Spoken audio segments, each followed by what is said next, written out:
This is the 2025 version of Yamaha's extremely successful Tenere 700 adventure bike, and while there have been plenty of changes across the bike for the new model year, well, I think some of them might be a bit controversial to fans of the original. So have they made it better, or do some of these new features actually make it worse? Well, today you can join me on this first ride and we'll find out.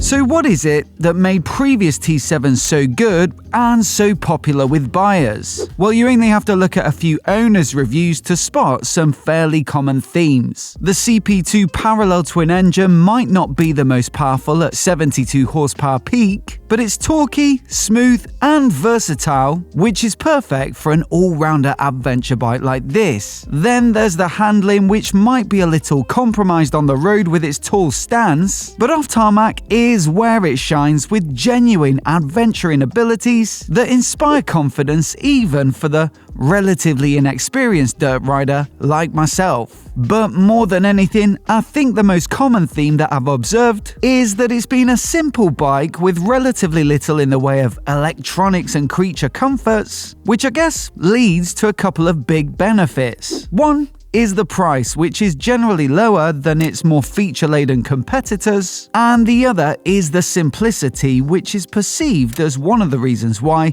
the bike is generally so reliable, as it means, in the words of some of the reviews I've read, that there's less to go wrong. Now, I'd generally say most of the changes they've made for 2025 will be fairly uncontroversial, like the engine. It's now Euro 5 Plus emissions regulations compliant, and while they were at it, they took the chance to shorten the air intake duct, so they say it gives it more of a fat spread of low-down torque, which should be good for off-road riding. So essentially, more of what made this a popular engine in the first place. Then there's the suspension, one of the few parts of the previous gens that was occasionally criticised, perhaps for being a little bit basic, but they've lengthened the stroke on the rear shock and given it a different linkage, and also now the fork is more refinable to your taste because they've made it fully adjustable. Then there's the looks, which are slightly sculpted and updated. There's new bodywork, there's a new headlight arrangement, there's new colours as well, but ultimately you've still got that big dirt bike stance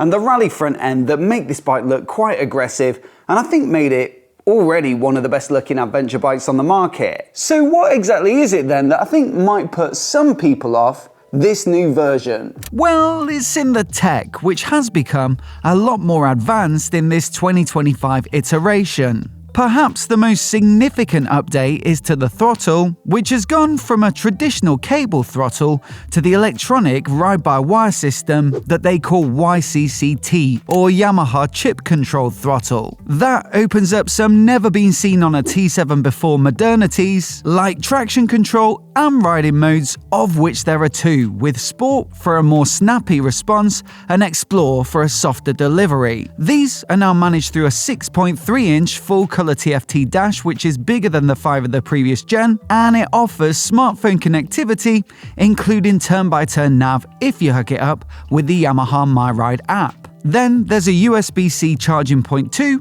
and to navigate the new features and settings, the switchgear has been updated with a 5-direction joystick amongst other buttons. There are even self-cancelling indicators now, which will no doubt leave fans of the original T7 wondering if they're dealing with some kind of witchcraft. So have they wrecked it with all this technological gizmo nonsense, or is it still the same brilliant adventure bike underneath it all? Well, it's time to get out for a spin to find out. But before we get on the road, I just want to say a massive thanks to Chigee for supporting the channel and sponsoring this video. You might have already noticed that second dash above the main Yamaha dash there, and that's the head unit for their new AIO-6 system, which basically gives you the opportunity to add all the latest safety and security features to any adventure bike or any motorcycle for that, and even something pretty basic like the first gen Teneres. You see, within this dash you've got dash cam, cams, both front and rear, and the rear can give you blind spot warnings when you're out on the road. And then you've also got a 4G SIM built into this version of the AIO-6,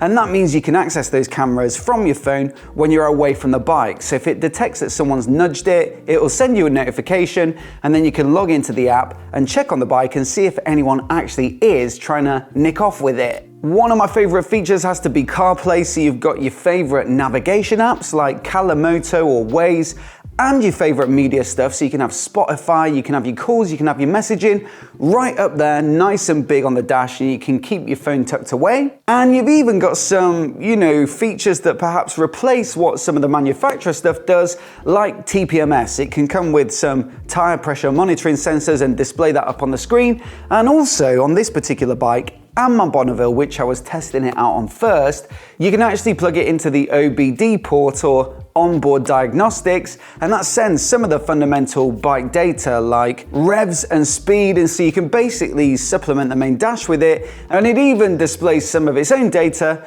like lean angle or the current charge status of your battery. So look, if this sounds like your thing, then do check out the link down in the description below, and I'll also link to our full guide about this product, which we published a few weeks back, in case you want to see all the specific details.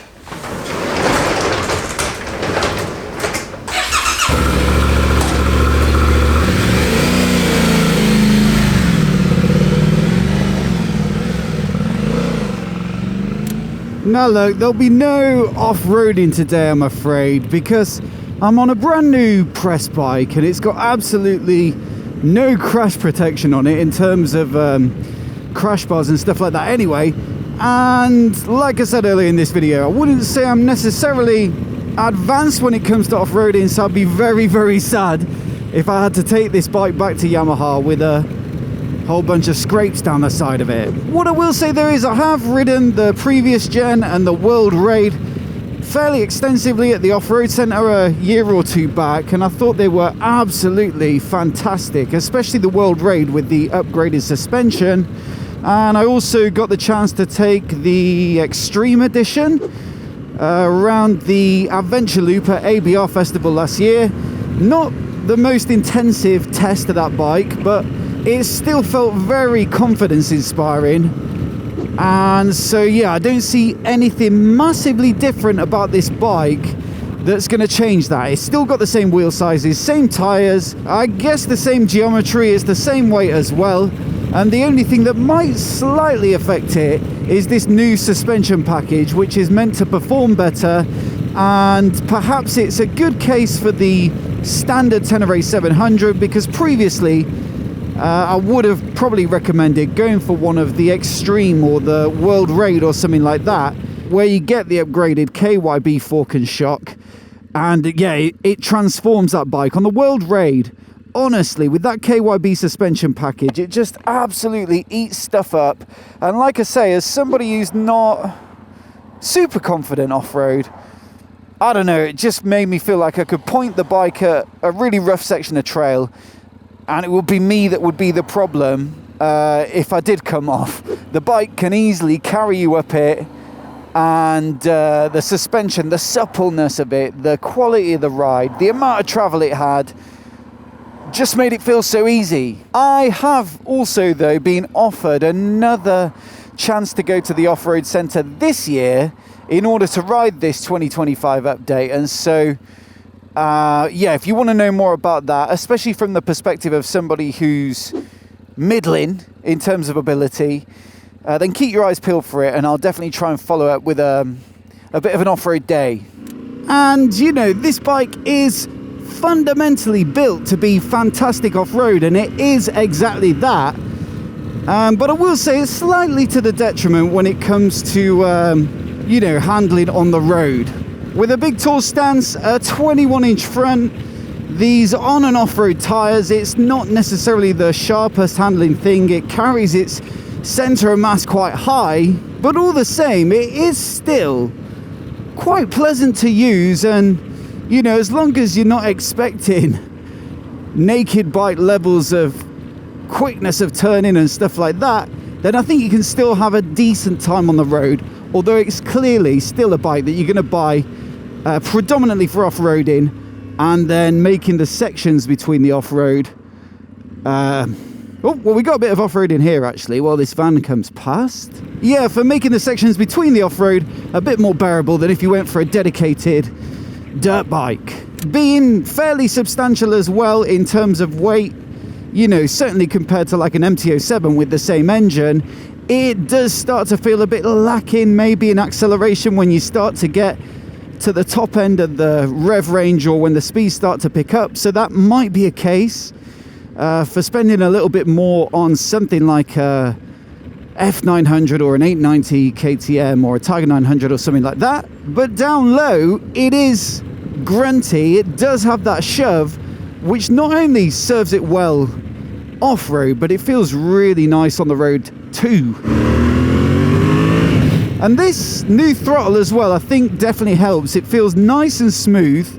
There's not really any choppiness on and off. Certainly anyway in the Explorer mode, which I've got it set to right now. I'll switch back actually. So we hit the mode button on the right hand switch gear and you get the joystick which you can press down. Yeah, that's it, down. And as long as you got the throttle closed, you can go into that other sport riding mode, and that definitely does give you a little bit more response. Down in the lower revs, it really makes the most of that torquey sensation. I guess, how do you review riding modes though? Well, I think with only two, they've got to be substantially different to be worth having, and they really do feel exactly that. There's a real immediacy with the sport mode,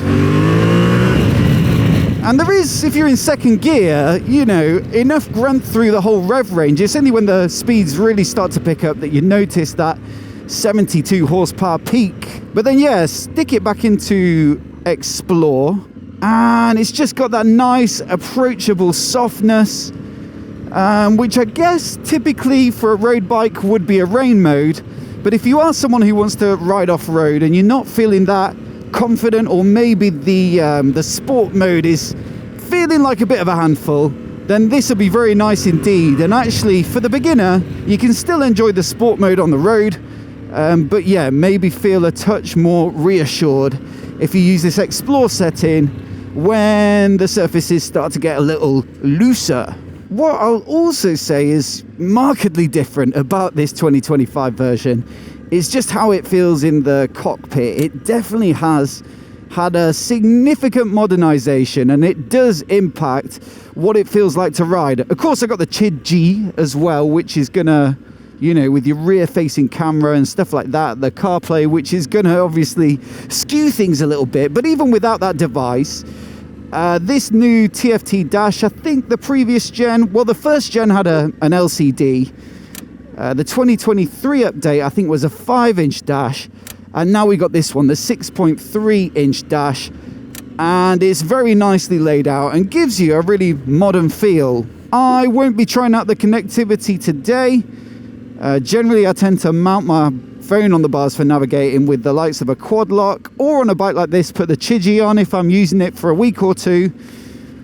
But one of the things I do like is the different layouts you've got. So if you hit the home button on the left here, you can go into themes, for example, and that allows you to switch between Explorer or Street. So Street is more of a typical road view. You've got fuel, speed, gear, revs, engine temp, average fuel consumption, and coolant temp.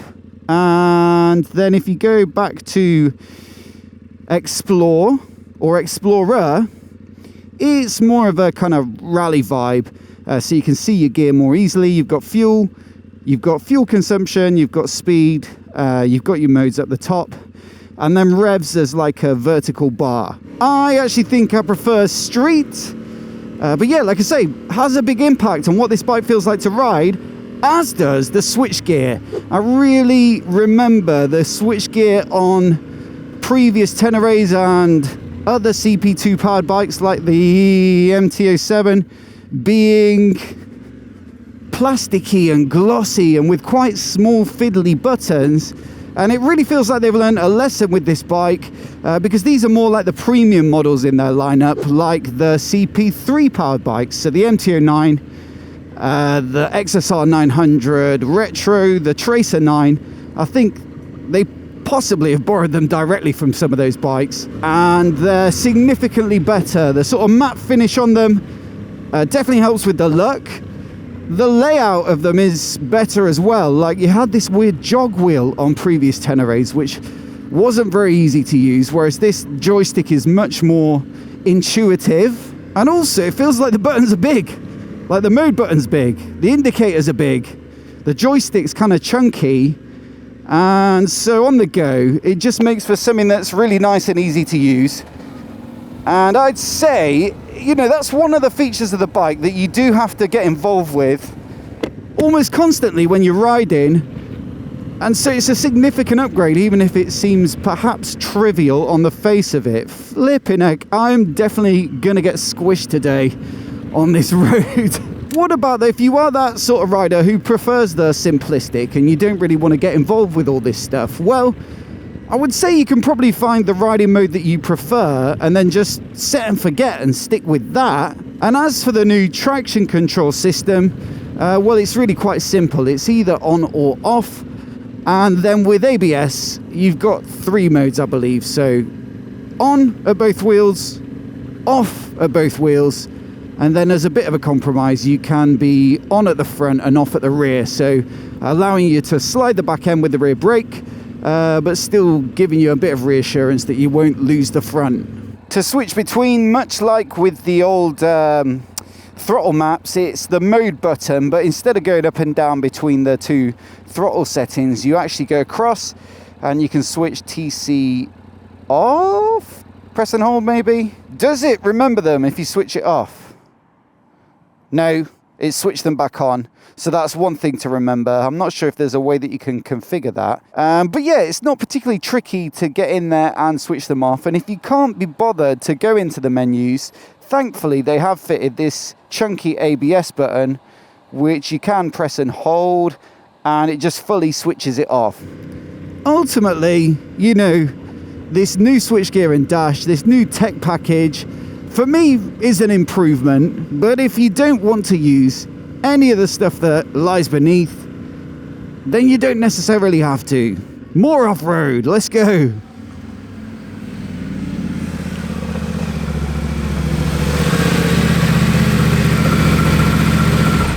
So, of course, I thoroughly enjoyed a little spin on this new Tenere, but there still are a couple of other things to address. One is the price. You see, the bare bones simplicity of the first generation was clearly one of the reasons they could make it so affordable, with it starting at £8,699 at launch in 2019. That undercut pretty much all of the competition from Honda, from Triumph, from KTM, and so it made it the obvious choice if you were looking for a very capable adventure bike, but you're on a fairly strict budget. Now though, well, this standard Tenere comes in at $10,404, and so while it still does undercut most of the middleweight competition that I was just talking about, well, there are now some cheaper bikes available with the absolute bombardment we're getting of new bikes coming out of China. Plenty of them are coming in at exceptionally low prices,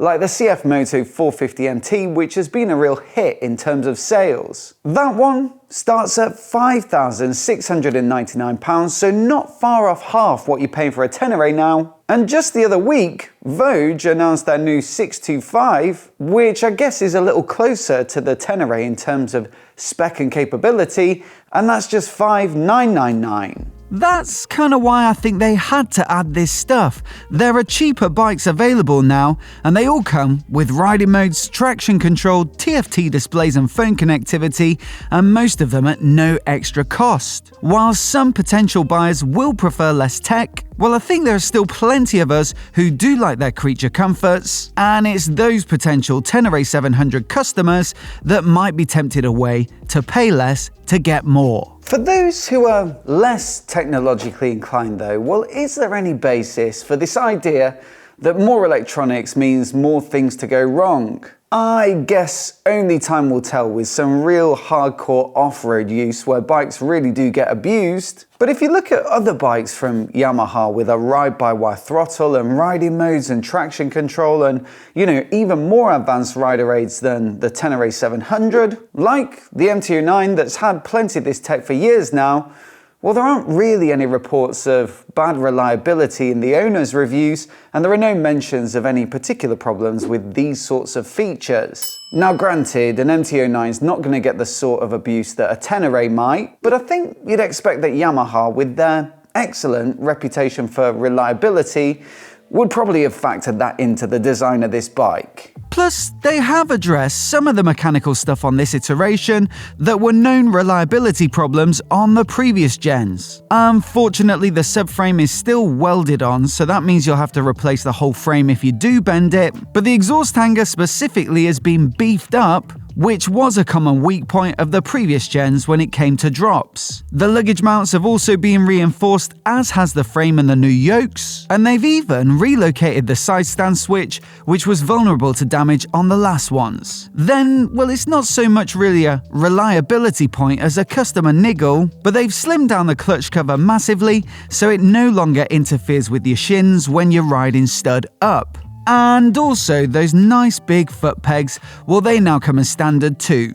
So what's the upshot of this one then? Have they made it better or have they made it worse? Broadly, it's the same bike with a lot of the same characteristics that made it such a success in the first place. But for me, it's just had a little boost in terms of quality and feel in the cockpit. And for my kind of taste, where I do like a bit of tech, I think it's a big improvement. If you'd rather not have that stuff, then still I'd say give it a demo and see if you can manage with just switching it all off. But for me, there's absolutely nothing that would put me off buying one, and actually a few new features that make it look more tempting than ever.